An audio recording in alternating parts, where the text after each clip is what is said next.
My mom cooks way better than yours. Some of us leaned back in our chairs while others sat up straight. There were 4 of us around the table, and it was loaded with fancy food. Usually we wouldn't have such an extravagant meal, but today we were dining with the in-laws, so it was a special occasion. Keith looked at me with a smug smile on his face, even as he ate. But this food was made by me, wasn't it? Your usual mistress's cooking is terrible, he remarked. My response spilled out, directed at Keith's comment. I glanced at my in-laws, trying to gauge their reactions. They looked puzzled, and the atmosphere in the room became tense. It felt like time stopped for a moment, and no one could move or speak, holding their forks in their hands. I realized there was no need to keep hiding. I didn't want to continue my relationship with Keith and his parents.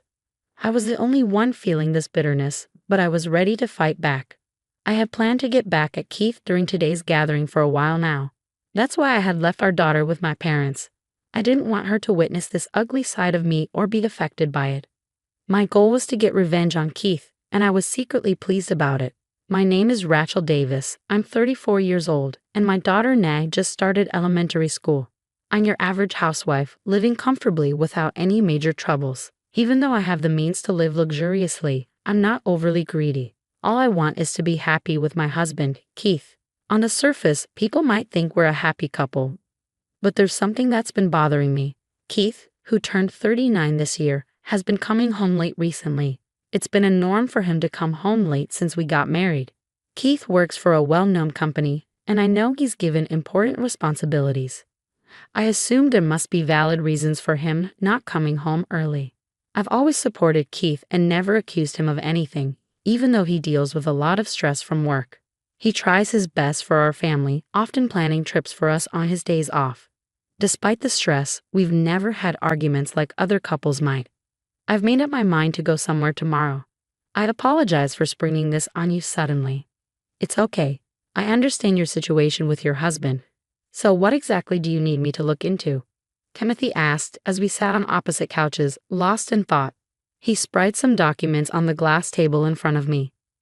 We have a plan to gather evidence through photos and our staff getting close to your husband, Timothy explained carefully, outlining the details of the plan. If that's the case, I'm on board with this option, I said, pointing to the plan written in the documents and nodding in agreement. At the moment, I was in the city, having visited a detective agency located in a back alley not far from downtown. Timothy Rogers, the detective assigned to my case, sat across from me, dressed in a black suit. Since yesterday, I couldn't shake off the suspicion that Keith might be cheating on me. Turning to a professional detective seemed like the best option. I didn't want to discuss my doubts about my husband with just anyone. But the urge to uncover the truth was stronger, so I explained the events leading up to this point. What does your husband do for work? Timothy inquired. He holds a managerial position in sales at a major corporation, I replied cautiously. He's like a department head. Understood. I won't ask for the company's name right now, Timothy assured me. I don't want to involve unnecessary people in this matter. That's appreciated, I responded. Typically, he works at the sales branch. If he works there, I'd like to know the company's name, Timothy requested. I'll tell you, but please promise not to tell anyone else, I said nervously, grabbing a pen and quickly jotting down the name on a notepad. This company is quite prominent, isn't it? Timothy remarked. Yes, that's why I was hesitant to mention it, I admitted. Please keep it confidential. Of course, we don't want to cause any harm to the company, Timothy assured me. This is strictly personal. 2 weeks later, I returned to the detective agency and met with Timothy again. I'm sorry to have to tell you this, but your husband is cheating, he revealed. Oh really? I gasped in surprise, feeling a mix of emotions. It was like I had resigned myself to this possibility, yet the confirmation still hurt deeply. Despite the pain, I felt a sense of duty to accept the truth. Despite the whirlwind of emotions inside me, I managed to keep a composed facade. What's your next move? Do you want to continue the investigation further? Timothy asked. Yes, please. I want to dig deeper, I replied, even though my heart felt heavy. So, we'll need to get more involved. Are you sure about that? Timothy questioned. Yes, I am, I affirmed, though I felt like my heart was sinking into darkness. I wanted to uncover the truth, no matter how painful it might be. At this point, the affair is confirmed, Timothy confirmed, And there were times when your husband stayed with the woman he was having the affair with, not just for work reasons. His words ignited anger within me, but I pushed it down, focusing on the task at hand. Do you want to see the photographic evidence now or later? Timothy asked. Show it to me, I requested, my voice trembling. Timothy handed me a photo from a brown envelope. As I looked at it, I saw Keith entering his mistress's house.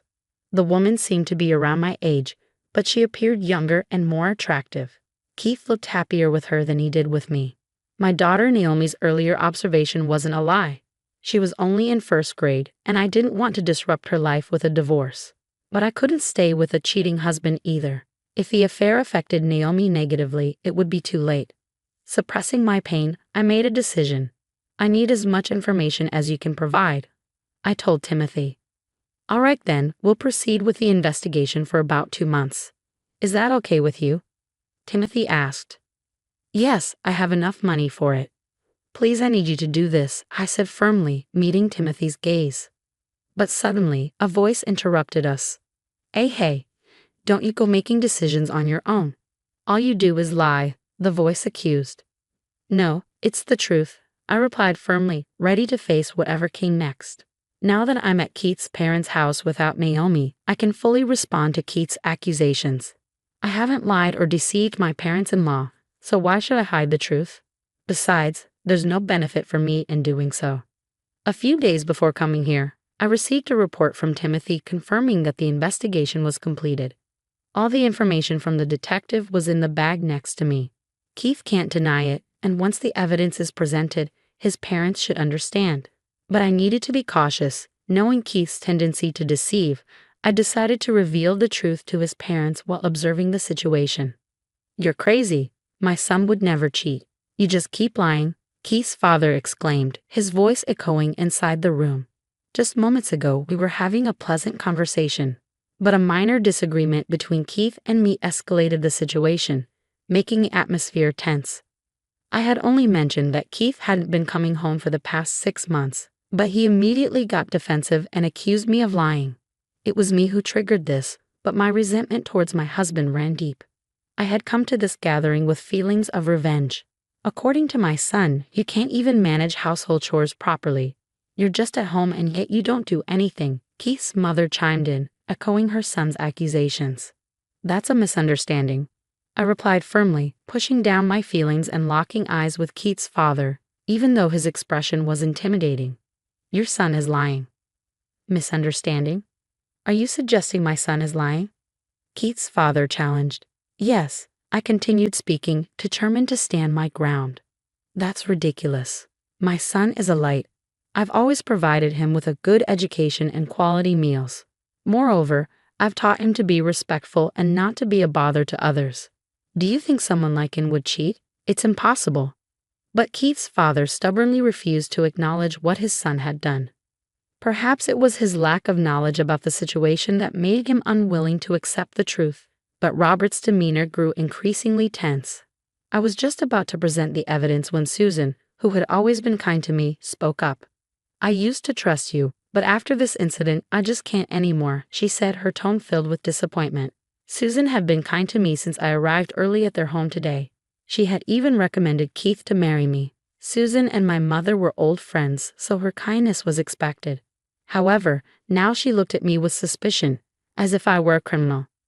If things are really that bad, we might have to consider divorce, Susan suggested, almost sighing. I didn't want to bring up divorce. Our family runs a well-known company, and if people find out that someone like me is Keith's wife, it could tarnish our reputation. In about 10 years, Keith will become the CEO, and then we won't be able to ignore it anymore. Susan continued, her expression apologetic. And she can't even cook properly for me. That's not true, Keith interjected, defending his mother's accusation. Your cooking tastes bad. In the room where the 4 of us were, Keith arrogantly picked up his fork and began eating. His attitude irritated me even more. Actually, my mom's cooking is way better than yours, Keith laughed, trying to provoke me. But that was made by me though, isn't it? Your usual mistress whose cooking is awful, he added, stunning me with his remark. The atmosphere in the room became tense and I felt the need to excuse myself. Both sets of parents-in-law looked shocked, their mouths hanging open. Keith also widened his eyes in realization, dropping the grilled fish from his fork. He had set down his fork onto the table. What do you mean? Susan questioned, her tone filled with concern. Just what I said, I replied smoothly. As I've been saying, the one lying is my husband. Hey, stop making stuff up. Keith slammed his fork on the table, yelling. It's not a lie. Plus, I cooked the grilled fish after I came here this morning, in place of your mother. You and your father wouldn't know since you arrived in the afternoon, he added defensively. As I explained, Keith grew even more irritated, his face turning bright red. Want to see the evidence? If you have it, show it, he challenged, standing up abruptly. All right, I'll show you then, I responded, taking a more serious tone. What? No, you must be lying. That's just nonsense, Keith protested, but I remained serious. Well, anyway, I haven't done anything wrong, Keith muttered quietly, sitting back down. You know what'll happen if you're lying, right? Robert shouted, his anger evident. First off, calm down. Does Rachel really have evidence? Susan interjected, trying to diffuse the tension. In that moment, Susan was the only one able to think rationally. I reached into my bag and took out an envelope containing photos and a letter-sized paper from Timothy, the detective. Placing them on the table, I could see my husband's face turn pale as he watched my move.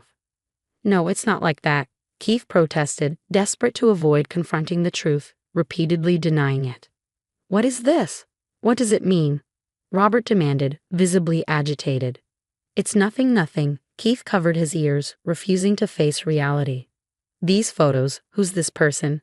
Don't tell me you've really been cheating, Robert questioned, disbelief evident in his voice. Yes, that's right.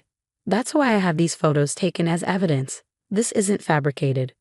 I've also consulted with an attorney, I explained calmly in response to Robert's remarks. If we decide to divorce, it'll be handled according to the law, I stated without hesitation. I harbored a deep-seated intention to make Keith pay for his actions. This could tarnish my company's reputation. Robert's voice grew weak, the earlier momentum now a distant memory. What's the truth? Susan asked, her tone filled with concern. Keith covered his face with both hands, unwilling to accept reality. However, he could no longer avoid the undeniable truth. Slowly, his distressed expression began to show, indicating his struggle to regain composure. All right, I'll talk, Keith finally said, slumping as if exhausted. I cheated, but it's not entirely my fault. From the beginning, Keith tried to justify himself. I originally had someone I loved. Yeah, I had never mentioned this before. Before I met you, before Mom introduced you to me. Why did you choose me then? I questioned, taken aback. Because it looked good socially, Keith spoke with difficulty, then glanced at his parents. Dad wanted me to get married soon, so I was set up with someone Mom recommended. If you loved someone, why didn't you tell me? Robert demanded, his anger evident. It was someone I met about 10 years ago. She worked at a nightlife spot. Given that my father runs a major company, I couldn't openly discuss it, Keith admitted, revealing a truth I had never known. I see, a nightlife spot. Well, in that case, I probably would have opposed the marriage, Robert acknowledged. So it's not entirely my fault. Actually, I wanted to marry her, Keith confessed, shocking me. We'd lived together for several years, even had a child, but all this time, Keith never truly loved me, I realized, feeling the weight of his words hit me hard. She told me it'd be okay if we got married this year, so I thought this was my chance, Keith explained further. What are you talking about? Chance for what? Susan asked, her confusion evident. It was my last shot at marrying her. Plus, I thought if I badmouthed Rachel, Dad and Mom would agree to our divorce. Keith admitted, his frustration evident. I'm sick of it all. The societal expectations and all that. I just want to live a simple life. I'd rather spend my life with that woman than with our family. A pang of sympathy washed over me as I realized Keith had been carrying the weight of stress for our family all these years. However, it dawned on me that our relationship was merely a facade for him. When I realized that our relationship lacked genuine love and was merely for appearances, it became increasingly painful. What are you going to do about your marriage? Susan asked, breaking the tense silence. I'm going to get a divorce, I replied firmly. Do you have any idea how much money I've spent on you? Robert's anger flared. Hey, stop it. Are you taking his side now? Susan interjected, trying to diffuse the tension. We've never heard his true feelings before. He's always followed our advice and did the right thing even back in his college days. What about my business? I won't accept it unless he marries someone suitable, Robert declared, his fury toward Keith showing no signs of abating. I'm sorry, Keith's voice quivered in pain. Just saying sorry won't cut it, Robert retorted sternly. But don't you think it's enough that he's finally been honest with us? Susan intervened, gently prodding Robert to calm down emotionally. I'm getting a divorce, so I'll be taking over my company. What is your answer? Robert asked Keith with an angry expression. I can't take it over anymore, Keith admitted. I see. Are you prepared to take full responsibility? Robert questioned, seeking confirmation. It might be tough, but I'll figure something out, Keith replied. Do as you please. I won't say a thing. From today, you're no longer part of this family. Remember that, Robert declared, leaving the dining table in disbelief. I'm truly sorry, Keith expressed deep regret to me, begging for forgiveness. But no matter the circumstances, I couldn't forgive Keith for upending my life. I was set on getting a divorce and planned to seek child support, otherwise I wouldn't be able to suppress my feelings of resentment. I called the attorney I had spoken with earlier that day, and the divorce proceedings with Keith began the next day. A few months have passed since then, and although I can't live as comfortably as before, I believe my life has improved. I feel better about my current situation. Mom, I'm off. Be careful, honey, I called out as Naomi headed off to school. Now in the second grade, she was growing up fast. As a single mom, I had to start working again. But it was still better than living with Keith, who had no love for us. After ensuring Naomi was safely off to school, I headed to work. The company I work for is managed by my father-in-law. I reconciled with my parents-in-law, and they've been a great support, helping me in various ways. Through their assistance, I was able to join my current company. However, I didn't know what had become of Keith after the divorce. He went to the person he had an affair with and never returned home. Keith had always had a decent amount of money, so the child support was paid promptly. Later on, through grapevine, I heard of someone resembling Keith wandering the streets at night alone, looking haggard with a pained expression. I didn't dwell on it. Whatever happened to a man who lost everything didn't matter to me now. My duty was to work hard for Naomi, letting go of the past. I took the first step into a new life.